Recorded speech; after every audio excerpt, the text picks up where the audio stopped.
Today we're going to talk to you about what is CBD.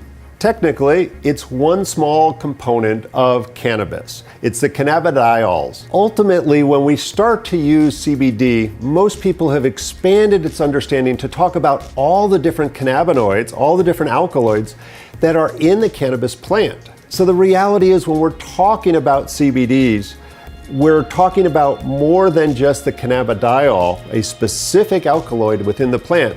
Not only does the CBD itself have many medicinal uses, but all of those different components, all of those different alkaloids that are in the cannabis plant have great medicinal actions.